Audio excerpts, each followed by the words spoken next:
네, 안녕하십니까. 이번 시간에는 지난 시간에 행정상 손실보상에 이어서 경계이론과 분리이론에 대해서 함께 살펴보도록 할 겁니다.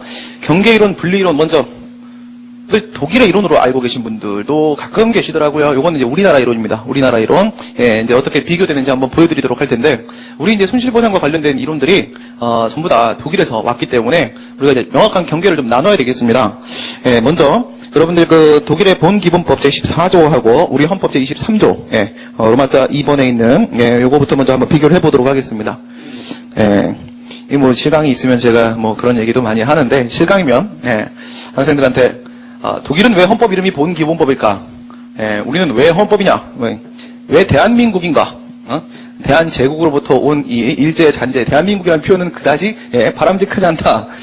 왜 우리는 헌법이 마지막 분단 국가임에도 불구하고 우리는 왜 헌법이 북한에 따로 남한에 따로 있는 것인가? 독일은 왜 헌법을 만들지 않았는가? 통일되는 그 순간까지 이러면서 민족 정신이 뭐 이런 얘기를 좀 제가 실강일 때는 하는데 그냥 이론만 얘기하겠습니다. 이 독일의 본기본법 제14조 보세요. 이게 독일의 헌법입니다. 독일의 헌법인데 1항에서 재산권과 상속권은 보장된다. 그 내용과 관계는 법률로 정한다. 우리 헌법 보시면 모든 국민의 재산권은 보장된다. 내용과 관계는 법률로 정한다. 뭐 그다지 차이가 없습니다.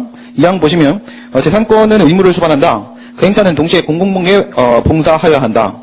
우리 헌법 보시면 재산권의 행사는 공공복리에 적합하도록 해야 된다.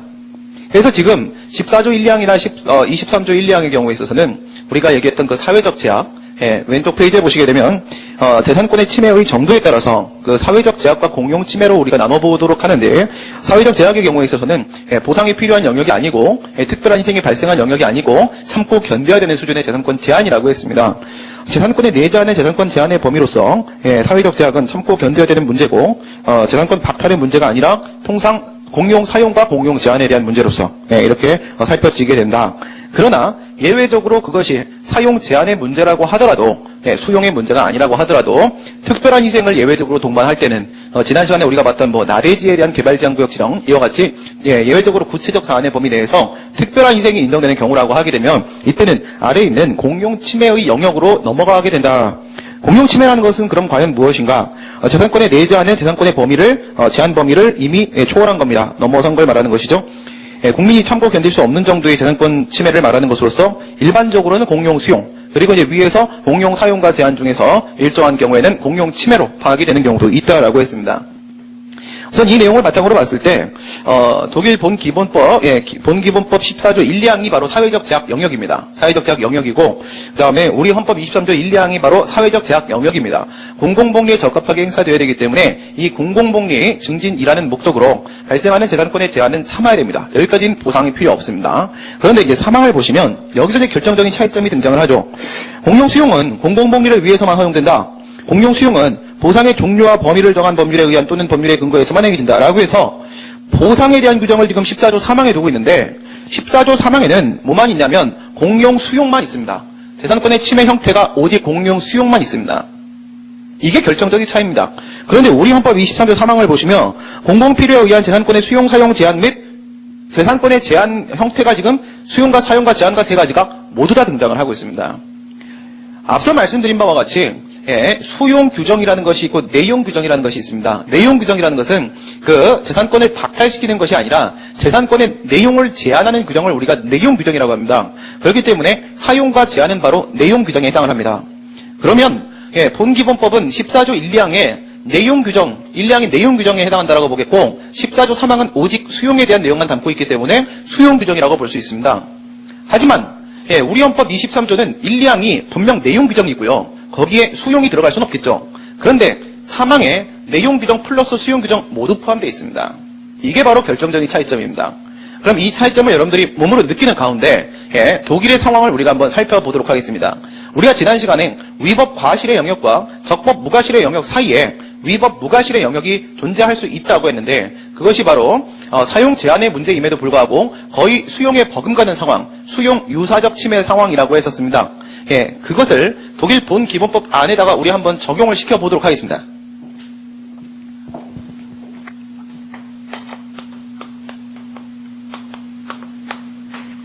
이렇게 들어오시게 되면은 독일 본 기본법 제14조 14조고 여기가 바로 1, 2항 영역이에요. 1, 2항 영역을 여기서부터 여기까지라고 이렇게 한번 우리가 보겠습니다. 그리고 나서 여기가 사망 영역입니다. 예, 사망 영역인데 이 일량 영역은 바로 뭐라고요? 내용 규정입니다. 너무나도 분명합니다. 사용과 공용 제한입니다. 공용 사용과 공용 제한. 예, 여기는 공용 수용에 대한 내용밖에 없습니다. 수용 규정입니다. 이건 공용 수용입니다. 그러다 보니 일량의 영역은 원칙적으로 뭐죠? 원칙적으로는 사회적 제약, 참고 견뎌야 되는 정도, 재산권에 내재되어 있는 제한의 범위 내의 문제라 볼 것이고, 수용의 경우에 있어서는 재산권 자체를 박탈시키는 것이기 때문에 여기는 확실히 공용 침해입니다. 그죠? 이렇게 되어 있는데 여기서 이게 다시 이렇게 반으로 나눠집니다. 반으로 나눠지면서 이 부분 영역,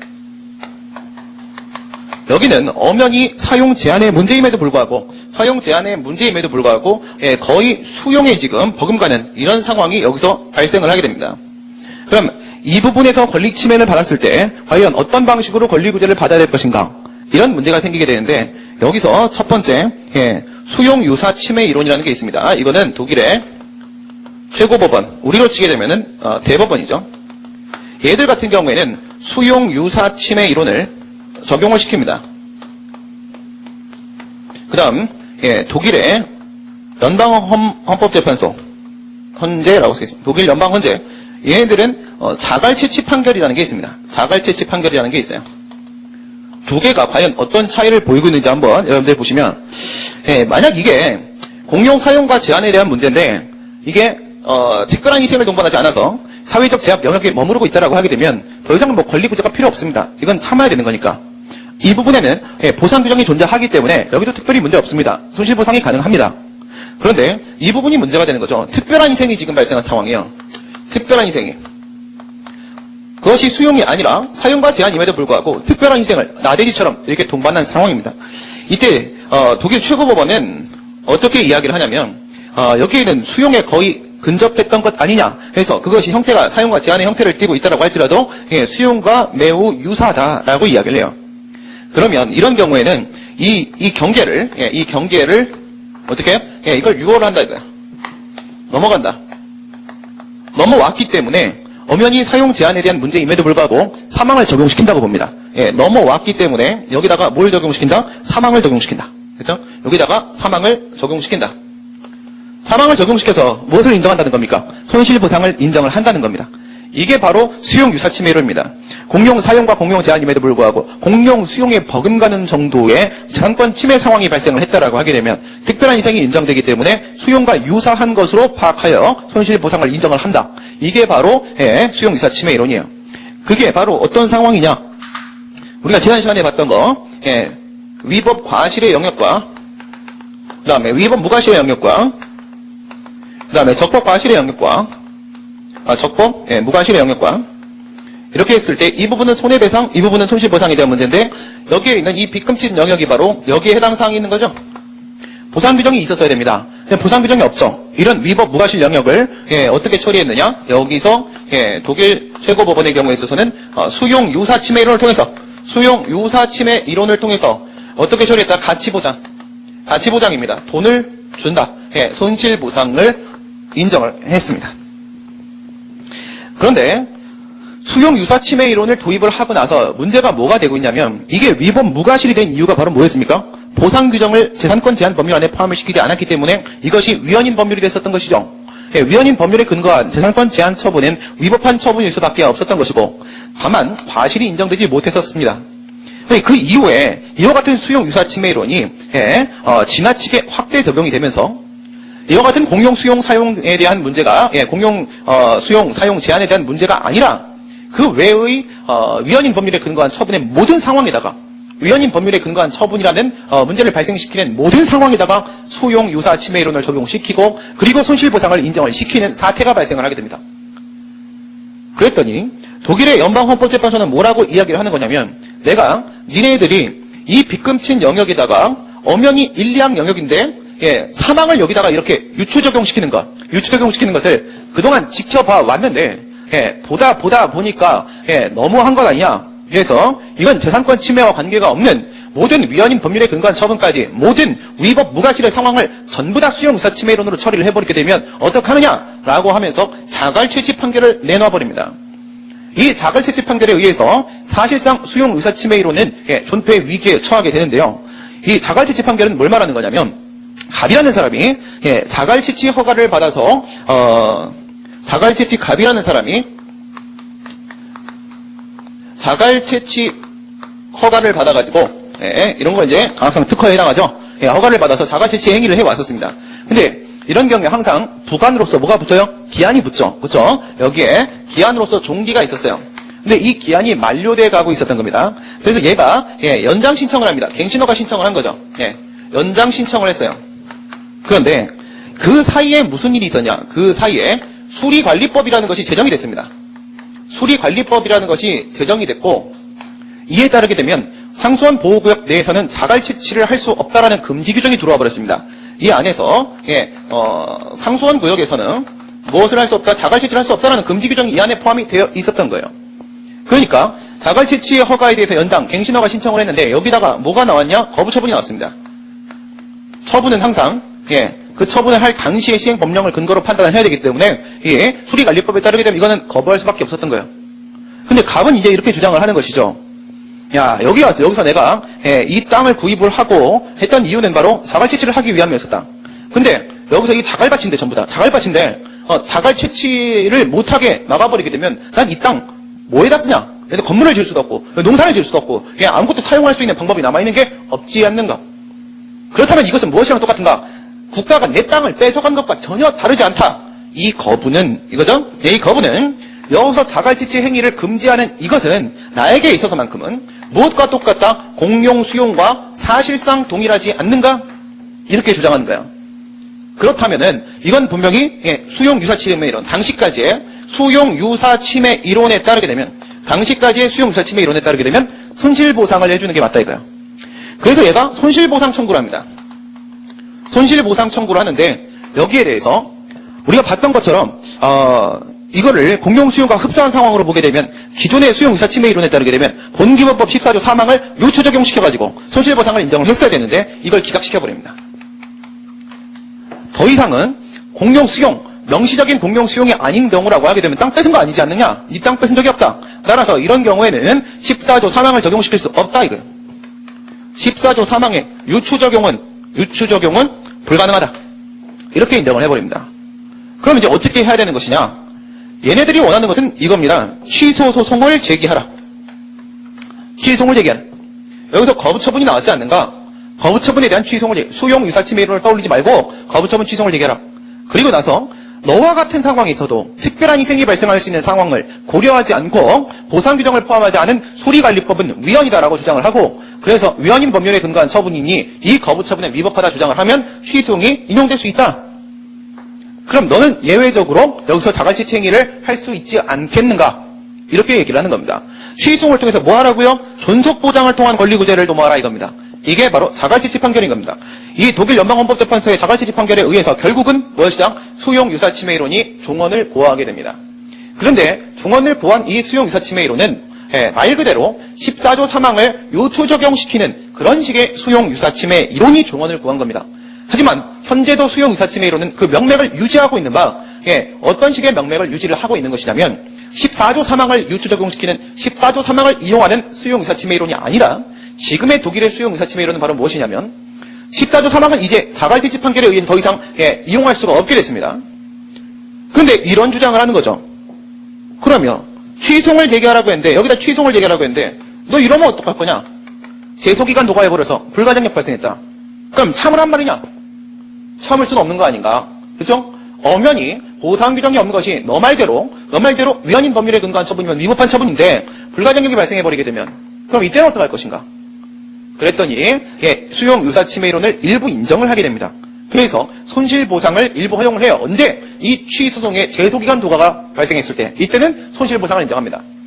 그런데 이런 상황에 대한 개별법의 보상 규정이 없다면 그렇죠? 14조 사망을 이용할 수가 없으니까 더 이상 무엇을 근거로 손실보상이 가능하다라고 말할 수가 없게 됩니다. 이랬을 때 바로 독일의 헌법적 효력을 가지는 관습법이 있어요. 그게 바로 프로이센 일반 란트법입니다. 과거의 독일 같은 경우에 여러 개로 이렇게 란트들이 나눠져 있었죠. 그 중에서 프로이센이라는 란트가 가장 법 제도가 잘 발전이 되어 있었고 관습법이라는 불문법이라고 하지만 사실상 성문 법전이 있습니다. 거기에 74조, 75조에 보게 되면 희생보상제도에 대한 규정이 있어요. 이 희생보상제도, 이건 헌법적 효력을 가지는 관습법이다. 이걸 근거로 해서 손실보상을 취소의 제소기간이 도과됐을 때는 인정을 하자. 그래서 지금의 명맥을 유지하고 있는 수용유사침해이론은 바로 프로이센 일반란트법에 근거한 수용유사침해이론이고, 구 수용유사침해이론은 본기본법 14조 3항을 근거로 한 수용유사침해이론이었었고, 중간에 자갈치지 판결이 한번 그 맥을 끊었던 겁니다. 이렇게 처리가 됐어요.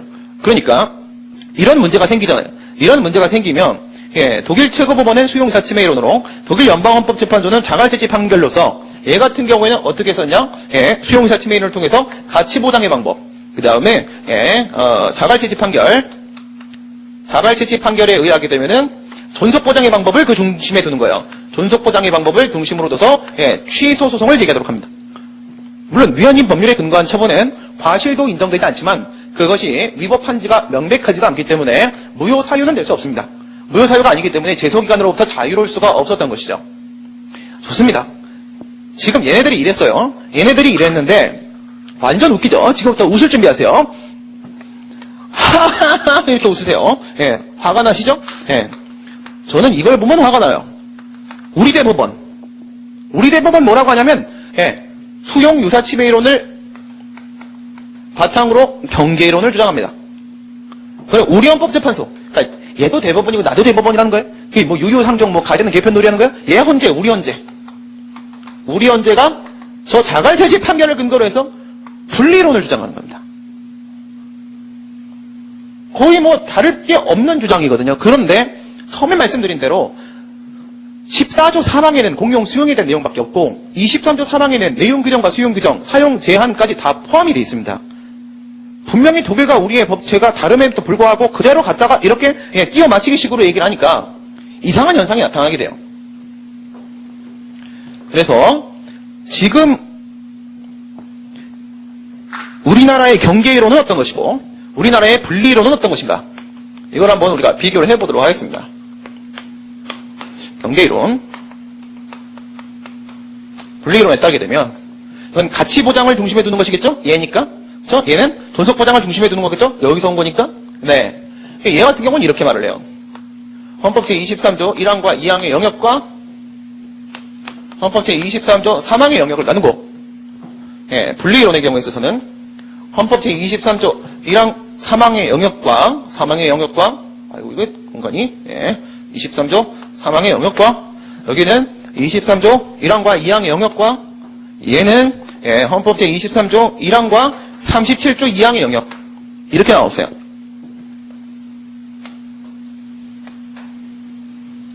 이렇게 했을 때 항상 공용 수용의 문제는 전혀 문제가 되지 않죠. 수용의 경우에서는 개별법의 보상 규정을 둔다고 했습니다. 그래서 만약 보상 규정이 있으면 말이죠. 보상 규정이 있으면 23조 3항 영역의 문제인 것이 너무나도 분명하고 당연히 손실보상이 가능합니다. 이것은 분리이론이라고 해서 달라지지 않습니다. 분리이론 역시도 보상 규정이 있으면 입법자가 뭐라고 본 거예요? 23조 3항의 영역 문제이기 때문에 이런 사안이라고 하면 보상이 필요하다고 입법자가 인정한 겁니다. 법령에 의한 손실보상, 법령에 의한 손실보상이죠. 그런데 만약에 입법자가 23조 1, 2항의 영역의 문제로 보면 보상 규정을 두지 않았다면, 그렇죠? 입법자가 보상 규정을 두지 않았다면 입법자는 어떻게 본 거예요? 보상이 필요 없는 1, 2항의 사회적 제약의 영역 문제로 바라본 겁니다. 그렇죠? 여기서부터 초기점을 찍고 시작이 되는 거예요. 여기서부터 초기점을 찍고 이렇게 시작이 됩니다. 1, 2항의 영역 문제는 사회적 제약 영역이라고 했습니다. 얘는 사회적 제약 영역으로서 참고 견뎌야 되는 문제고, 얘는 공용 침해에 대한 문제로서 권리구제가 필요한 영역입니다. 여기 역시도 얘는 사회적 제약의 영역으로서 참고 견뎌야 되는, 받아들여야 되는 문제고, 여기는 공용 침해의 영역으로서 권리구제가 필요한 영역입니다. 그런데 위에 같은 경우에는 어떻게 보는 거냐면 여기서 이거를 어떻게 해요? 경계를 유효를 해요. 경계를 유효를 한다. 뭐를요? 여기 경계가 있는 거야. 경계, 즉 문턱이 있는 겁니다. 문턱이. 그래서 헌법 제23조 1항의 문제와 23조 3항에 대한 문제는 이게 뭐라고요? 이게 연속 모델이다. 어디가 쓸까요? 여기다 쓸까요? 연결되어 있는 것이다. 연속 모델로 파악을 하고, 분리이론 같은 경우에는 23조 1, 2항 영역 문제와 23조 3항의 영역 문제를 얘들을 어떻게 봐요? 예, 불연속 모델의 문제로 봅니다. 불연속 모델의 문제로 이렇게 바라봐요. 그러면서 얘는 경계를 유월할 수 있는데 분리이론은 여기가 완전히 분리되었다. 분리되어 버렸다. 이렇게 봐요. 그럼 초기점을 어디서 찍었느냐? 여기서 찍었죠. 그럼 얘 같은 경우에는 특별한 희생이 발생하면 하게 되면 예, 그러면 유월할 수 있다라고 봐요. 밑에 같은 경우에는 얘들 사이에는 분리됐기 때문에 유월이 불가능합니다. 불가능해요. 그러니까 얘들은 어떻게 봐? 23조 1, 2항의 영역 문제하고 23조 1항과 37조 2항의 문제하고 1로 넘어가는 거예요. 1로. 23조 3항으로 못 가는 게 아니에요. 1로 갈 수 있는 게 아니에요. 1로 넘어가는데 여기 역시도 예, 특별한 희생이 발생하게 되면 더 이상은 사회적 제약이 아니라 공용 침해의 문제로 이렇게 파악을 하게 됩니다. 그러면 말이에요. 여기서 이 특별한 희생은 과연 무엇이냐 이거예요. 무엇이냐? 특별한 희생이라는 것은 여기서 사용 대안의 문제이긴 하지만 거의 얘랑 비슷한 거라는 거죠. 거의 얘랑 비슷한 것이다라는 것은 이거를 기준으로 특별한 희생 여부를 판단한다 이겁니다. 23조 3항을 기준으로 특별한 희생 여부를 판단한다는 것은 바로 얘는 뭘 얘기하는 거야? 보상이 필요하다. 보상이 필요하게 되면 특별한 희생이 발생해서 더 이상은 사회적 제약이 아니고 이제는 공용침해 문제이므로 그래서 권리구조가 필요해진다. 이렇게 얘기를 하는 거예요. 그럼 이 보상 필요성은 우리가 지난 시간에 배운 대로 1, 2, 3, 4 공공필요, 적법한 공권력의 행사, 재산권에 대한 의도적 침해 그리고 특별한 희생이 존재하면은 여기에는 이 특별한 희생 얘를 기준으로 한 특별한 희생이 인정돼서 공용침해로 인정이 되는 겁니다. 그러면 얘는 뭐라고 하냐? 이 특별한 희생은 과연 뭔데? 이것은 23조 1, 2항의 영역 문제, 참고 견뎌야 되는 문제, 여기서부터 출발하긴 했지만 23조 1항, 37조 2항의 영역 문제, 즉 재산권의 본질적 영역이 침해된 경우와 해당 사항이 있다. 이걸 기준으로 파악을 하게 되죠. 이걸 기준으로 파악을 하게 되면 이 특별한 희생은 바로 뭐냐? 재산권의 본질적 영역이 침해되면, 본질적 영역이 침해되었다라고 파악이 되면 그러면 공용침해로 인정을 하게 됩니다. 그런데 얘 같은 경우는 어떤 방식으로 권리구제를 시켜요?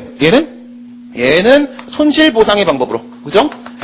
손실보상이라고 딱 처리하면 여러분들이 헷갈리실 수 있을 테니까 얘는 가치보장의 방법으로 권리구제를 시킨다 이거예요. 왜? 여기가 23조 3항이니까, 그죠? 얘는 23조 3항, 즉 가치보장 조항을 얘기하는 거죠? 이거기 때문에 가치보장의 방법으로. 얘는요, 이게 23조 3항이 아니에요. 이 부분이 23조 3항이 아니기 때문에 얘 같은 경우에는 어떤 방법으로 권리구제를 시키냐? 존속보장의 방법으로 권리구제를 시켜야 된다. 이렇게 보는 게 바로 분리이론인 겁니다. 거의 똑같죠? 자갈티치 판결. 그리고 여긴 수용유사침해이론과 거의 뭐 다를 바가 없는 겁니다. 이런 식으로 파악을 하게 되는 거예요. 그럼 우리 책을 가지고 한번 이해를 해보도록 하겠습니다. 음악자 1번 재산권 침해. 재산권의 가치를 감소시키는 일체 작용을 말하는 것으로서 강론에 있는 공용부담 중에서, 공용부담법에서 배우는 내용 중에서 대물적 성격의 형법상 경제적 부담, 그래서 물적 공용부담에 보면은 어떤 게 있냐면 여기는 원래 5개가 있어요. 공용수용, 공용사용, 공용제한, 그 다음에 공용환지, 공용환권 이렇게 5개가 있는데 그중에 이제 3가지가 여기서 지금 재산권 침해 문제로 다뤄지고 있는 겁니다. 물적 공용부담엔 5개가 있어요. 공용환지라는 것은 땅을 바꾸는 거고요. 공용환권이라는 것은 여러분들이 쉽게 말씀드리면 도시 정비를 하는 거 얘기하는 겁니다. 그래서 재개발이나 재건축 이런 경우가 바로 공용환권에 해당을 해요.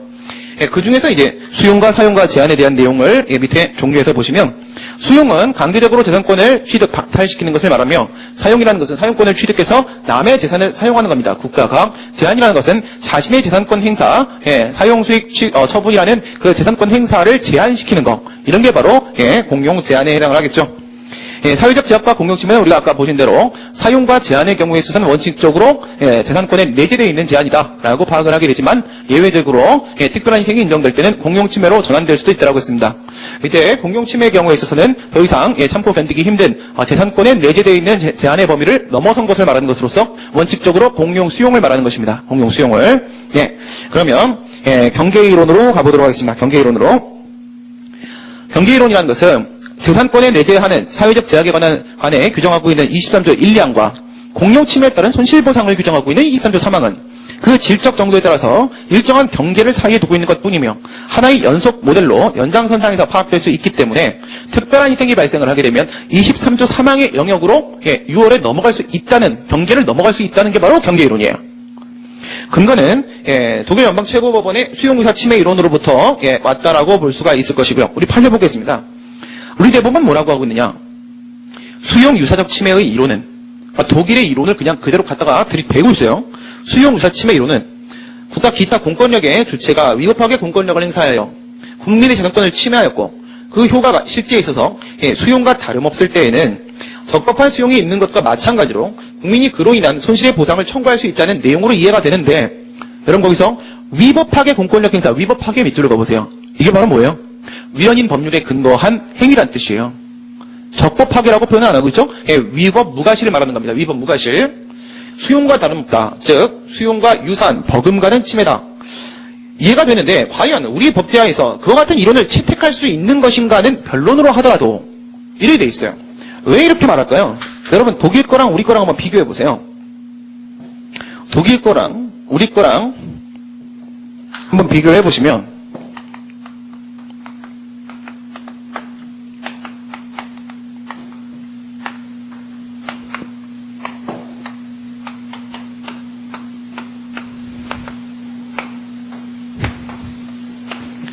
여기가 뭐냐? 얘들은 내용 규정이에요. 그죠? 제3권의 내용을 규율하고 있는 겁니다. 제한 내용. 얘는요, 수용 규정이에요. 수용 규정입니다. 그죠? 예, 우리 같은 경우에는요, 이거는요, 내용 규정이에요. 이렇게 파악하지 못할 바가 없습니다. 똑같으니까. 그런데 우리 여기는요, 예, 여기는, 내용 규정과 플러스 수용 규정입니다. 공용, 수용, 사용 제한 다 포함이 되어 있습니다. 그러다 보니까, 예, 뭐가 가능해요? 얘가 얘랑 거의 흡사하다면, 예, 수용과 거의 흡사하다면 이것을 여기다가 수용 규정을 여기다가 유추 적용시킨다. 이런 말이 성립이 될 수 있겠지만 우리 같은 경우에는요. 이것과 이것이 거의 흡사하다면 이건 뭐예요? 예, 사회적 제약과 공용 침해, 예, 거의 공용 침해에 해당하는 수준의 내용 규정이라고 하게 되면 예, 이것을 여기다 유추 적용시킨다. 이게 성립이 됩니까? 성립이 안 되죠. 왜 성립이 안 돼요? 여기에 해당한다. 이렇게 말하면 끝나는 거예요. 그렇죠? 여기에 해당한다. 엄연히 사용과 제한임에도 불구하고 보상이 필요한 사망 영역에 해당한다라고 말하면 되는 거지 이걸 여기다 유추 적용시키는 문제가 아니라는 겁니다. 그러니까 수용과 유사하기 때문에 유추 적용시켜야 된다라는 수용 유사 침해론이 우리 법제하에서는 예, 통용될 수 없다라는 거예요. 우리가 엄연히 여기 사용 제한에 대한 규정이 따로 있고 이건 여기에 해당 사항이 있다. 이렇게 보면 되는 거죠. 사용 제한 중에서 사회적 제약에 해당하는 것이면 여기에 해당 사항이 있다. 공용 침해에 해당하는 것이면 여기에 해당 사항이 있다. 공용 수용이면 당연히 여기에 해당 사항이 있다. 이렇게 말하면 되는 것이지 뭘 유추 적용시키고 말고 할 문제가 아니라는 거죠. 우리는. 예, 엄연히 달리 있다는 겁니다. 그래서 뒤에 보시면 우리 법제하에서 그와 같은 이론을 채택할 수 있는 것인지는 변론으로 하더라도 명확한 입장은 유보를 시켜놓고 있습니다. 그러니까 수용 유사 침해 이론을 그대로 갖고 올 수는 없다는 말이죠. 뭐 이런 이유에서 그런 거예요. 대한민국의 주식 취득이 예, 그러한 공권력 행사에 의한 수용 유사 침해 상황에 해당한다고 볼 수는 없다. 그러니까 지금 이게 수용 유사적 침해 상황을 말하는 건 아니에요. 그러면 지금 얘가 하는 말은 바로 뭘 말하는 거죠? 보상이 따로 필요한 상황이라고 볼 수는 없다 이거죠.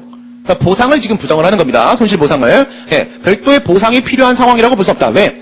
수용 유사 침해 이론에 따르게 되면 보상이 필요한 상황을 수용과 유사한 침해다라고 표현을 하니까 지금 여기서 보상이 필요하다 필요하지 않다라는 말을 수용 유사 침해 이론으로부터 지금 끌어내리면서 수용과 유사한 상황이라고 볼 수 없다. 이렇게 표현을 한 것뿐입니다. 보상이 필요하지 않다. 이렇게 얘기를 한 거죠. 그러니까 이런 판단을 지금 하고 있다는 것 자체가 경계를 넘어왔다, 넘어오지 않았다. 즉 수용 유사 침해 이론과 예, 거의 유사한 형태로 지금 판단을 내리고 있는 거예요. 파악을 하고 있는 거예요. 그래서 대법원은 경계 이론을 취하고 있다라고 보는 것이 일반적인 견해입니다. 일반적인 견해예요. 명확하지 않아요. 어쨌든 수용 유사 침해 이론을 도입했다고 볼 수는 없는 거고요. 경계 이론을 취하고 있다라고는 볼 수가 있는 겁니다. 그러면 재산권 침해와 권리구제 이게 제일 중요한 거예요. 이게 예. 그래서 산분법적으로 지금 접근을 하고 있는 겁니다. 그러니까 경계이론은 어떻게 파악을 하고 있는 거냐면 경계이론은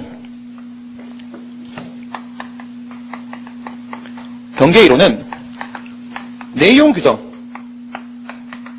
규정, 수용 규정, 내용 규정 중에서 사회적 제약에 해당하는 내용 규정이 있고 공용 침해에 해당하는 내용 규정이 있고 공용 침해에 당연히 해당하고 수용 규정은 이때는 보상이 필요가 없고 얘는 보상이 필요하고 얘는 보상이 필요하다. 이게 경계이론의 결론인 겁니다. 어떻게 접근하고 있다? 3분법적 접근 방법으로 들어가고 있다. 3분법적 접근 방법으로 하고 있다. 여러분 뭐랑 비슷하나요? 우리 앞에서 배웠던 신고술이랑 매우 비슷하죠? 그렇죠? 신고 수리에서 자기완결적 신고임에도 불구하고 수리 거부의 처분성이 부정되는 경우와 수리 거부의 처분성이 예외적으로 인정되는 경우가 있다. 장래 위험을 동반할 때. 그 다음에 수리를 요하는 신고면 당연히 수리 거부가 처분이다. 이렇게 들어가는 게 굉장히 비슷하죠. 예, 이렇게 보고 있는 겁니다. 예, 그 다음 분리이론 보시게 되면 재산권에 내지 않은 사회적 제약에 관한 규정으로서의 23조 1, 2항과 공용 침해에 해당하는 다른 손실보상. 여러분 분리이론이라고 해서 23조 3항에 따른 손실보상을 부정하는 건 아닙니다. 보상 규정이 있으면 당연히 23조 3항 영역 문제가 맞고 보상해줄 수 있다라고 보는 거예요. 예, 보상 규정이 없을 때 23조 3항으로 다시 문턱을 넘을 수는 없다고 보는 거예요. 그죠? 손실보상을 전면적으로 배제하는 건 절대로 아닙니다. 23조 3항은 그 입법 형식과 목적을 파악해 봤을 때 1항과 1, 2항과 3항은 독립된 제도로서 불연속 모델이므로 보상 규정이 없었다면 23조 1항 영역의 문제로서 출발했다면 3항으로 다시 넘어갈 수 있는 건 절대로 아니다. 그러니까 손실보상이 될 수 있는 건 아니라는 겁니다. 다른 방법으로 권리구제를 시켜라. 그 말씀이 바로 취소송을 제기하라. 이런 얘기가 되는 것이죠. 예, 손실보상이 불가능하니까. 그래서 근거를 보시면 자갈채취 판결로부터 왔다라고 볼 수가 있겠는데 우리 헌재 보세요. 입법자가 도시계획법 21조를 통해서 국민의 재산권을 비례 원칙에 부합하게 비례 원칙 밑줄 그시고 37조 2항을 사용하고 있습니다. 지금. 그렇죠? 예, 23조 1항과 37조 2항을 사용을 하고 있는 거예요. 재산권을 비례 원칙에 부합하게 제한해야 된다. 이 얘기는 23조 1항과 37조 2항을 사용을 하고 있다. 즉 분리이론이다. 수인의 한계를 넘어서 가혹한 부담이 발생하는 예외적인 경우에는 지금 이게 사용 제한에서 제한 상황입니다. 공용 제한, 내용 규정 상황이에요. 이를 완화하는 보상 규정을 두어야 하는 바 이러한 보상 규정은 입법자가 23조 1항 및 2항에 의해서 재산권의 내용을 구체적으로 형성하고 공공의 이익을 위해서 재산권을 제한하는 과정에서 합헌적으로 규율하기 위해서 두어야 하는 규정인 것이다. 그래서 지금 얘는 뭐라고 얘기를 하고 있느냐? 재산권의 비례 원칙 위반에 대한 문제를 지금 제기를 함으로써 분리이론의 입장을 명확하게 취하고 있습니다. 헌재가 분리이론을 취했다라고 보는 데 있어서는 그 누구도 이견이 없는 것이죠. 그러면 우리 이걸 가지고 한번 비교를 해보도록 하겠습니다. 얘 같은 경우에는 어떤 식으로 처리를 하고 있는 것이냐? 분리이론은 내용 규정, 수용 규정이 있을 때 사회적 제약에 해당하는 경우가 있을 수 있고 이건 이제 여러분 구별 가시죠? 여기서 이렇게 넘어가는 거, 여기서 이렇게 넘어가는 거. 얘는 뭘 가지고 넘어가요? 23조 3항의 보상 필요성이 인정되느냐? 얘는 뭘 가지고 넘어가요? 23조 1항 및 37조 2항의 재산권의 본질적 영역을 침해하는 것이냐? 이걸 가지고 이제 판단을 하는 거죠. 공용 침해에 해당하는 경우. 그 다음에 얘는요, 공용 침해에 해당하는 경우. 이렇게 보는 겁니다. 이렇게 봤을 때, 얘 같은 경우에는, 권리 보호가 따로 필요가 없는 거죠. 이건 뭐 그냥 보상도 필요 없고, 권리 보호 자체가 필요가 없고요. 얘는 보상 규정이 있기 때문에 얘는 보상 규정이 있으니까 보상이 가능한 것이고 얘 같은 경우는 어떻게 하라고요? 취소송을 통해서 이걸 통해서 권리구제를 하라. 이런 식으로 보는 겁니다. 그렇죠? 이게 바로 경계이론과 분리이론에 대한 입장이고요. 그래서 오른쪽에 있는 그 박스를 보시게 되면 보상 규정이 없는 경우 상황 왼쪽 분리이론, 오른쪽 경계이론 이렇게 한번 비교해 보도록 하겠습니다. 왼쪽에 분리이론 보시면 우선 보상 규정이 없다. 그럼 초기점은 23조 1항 영역에서 찍은 겁니다. 23조 1항 영역에서 찍었고 그럼 사회적 제약에서부터 시작해갖고 2번 특별한 희생이 발생한다. 뭘 가지고 판단한다? 재산권의 본질적 영역을 침해했는지를 가지고 판단한다. 그래서 3번 23조 1항과 37조 2항 본질적 영역 침해 상황이면 공용 침해로 인정한다. 공용 침해로 인정하게 되면 권리구제가 필요한 상황이다. 그러면 4번 이 재산권 제한 처분에 대해서 취소송을 제기해서 존속보장의 방법으로 권리구제를 받도록 한다. 그럼 취소송을 제기하게 되면 원칙적으로는 근거법에 합치되는 것이기 때문에 기각되겠죠. 이때 위헌법률 심판 들어가는 겁니다. 그래서 헌법 뭐에 위반돼서 위헌이라고 보는 거예요?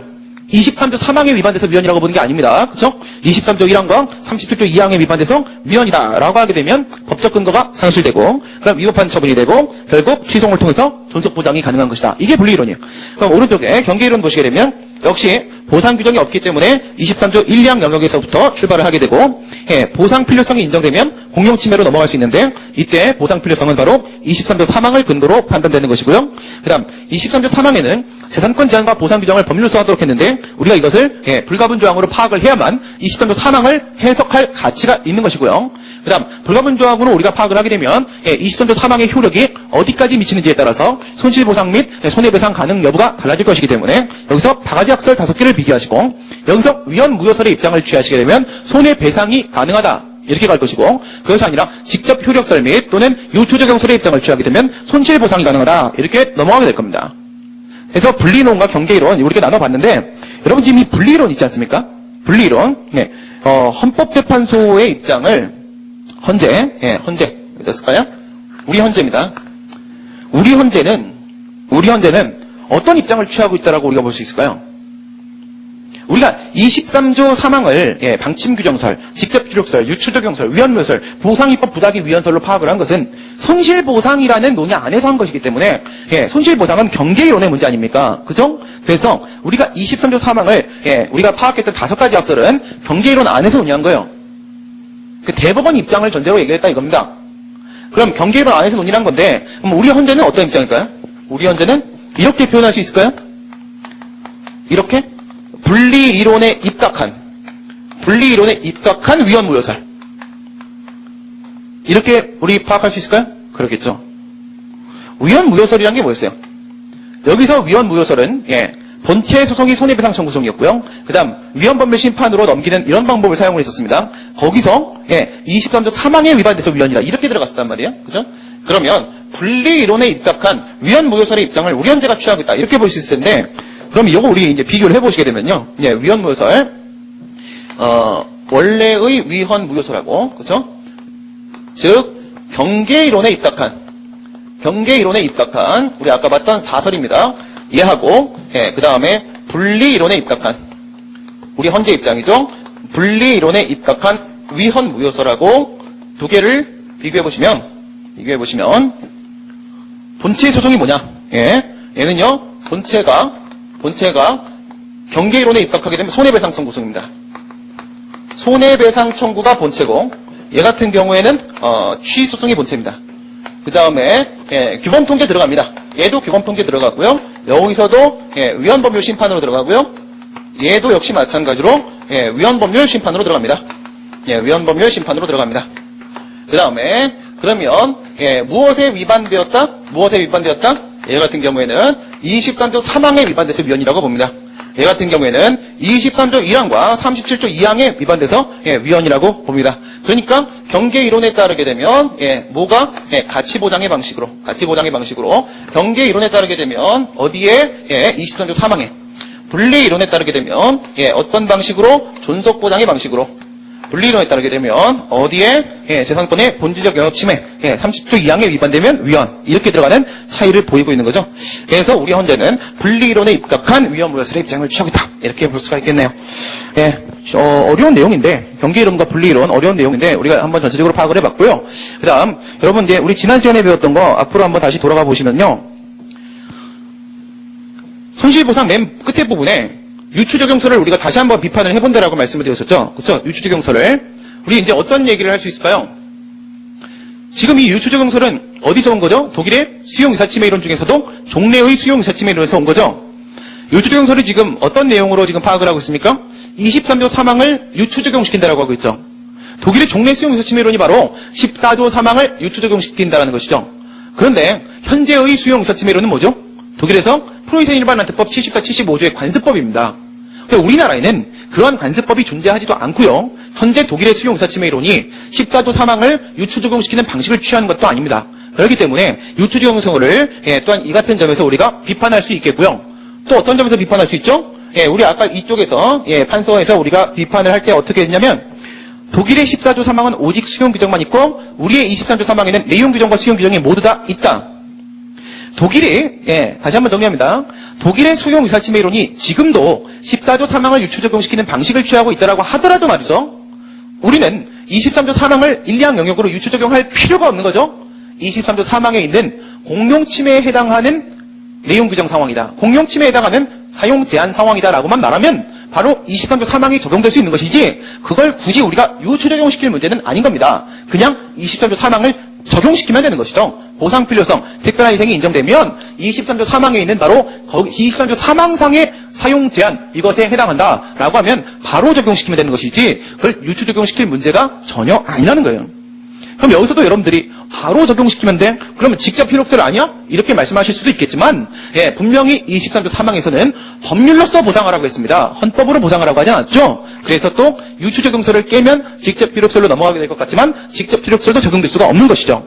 그렇다고 해서 방침 규정서를 취할 수도 없는 것이고, 그렇다고 해서 언제까지나 기다리고 앉아 있어야 되는 위헌 입법 부작위, 보상 입법 부작위 위헌설의 입장을 취할 수도 없는 것이기 때문에 논리적으로 따지면 위헌 무효설로 갈 수밖에 없는 거예요. 다만 위헌 무효설의 맹점이라고 하게 되면은 위헌인 법률에 근거한 처분은 과실이 인정이 안 되죠. 이 부분이 문제지만 여기에 대해서는 우리가 위법성과 과실의 융합 이론을 통해서 우리가 과실을 객관화시킨다면 충분히 인정될 수도 있다 이겁니다. 그래도 가장 논리적으로 정확한 견해가 바로 위헌 무효설이기 때문에 이제 위헌 무효설의 입장을 취하는 건데 마지막 팁을 드리면서 마무리를 하도록 하겠습니다. 하지만 만약 여러분들 이런 문제가 출제가 되면 여러분 답안에 어떻게 쓰시냐면 위헌 무효설의 입장을 취하고 결론을 내리셨다고 하더라도 그럼 결론이 어떻게 나왔어요? 손해배상으로 결론이 나왔겠죠. 그렇다 하더라도 유추적용설에 따른 결론도 같이 여러분들이 답안에 포함을 시켜주는 게 맞습니다. 그래서 다수설과 지금 어느 쪽이 다수설인지 팽팽하지만 양쪽이 거의 팽팽하기 때문에 한쪽의 입장을 취해도 다른 쪽의 입장에 따른 결론도 반드시 여러분들 답안에 포함을 시켜주시는 게 맞겠고요. 그래야지 여러분들 득점에 유리할 수 있을 거라고 생각이 됩니다. 지금까지 경계이론과 분리이론에서 함께 살펴봤습니다. 수고들 많이 했습니다. 수고하셨습니다.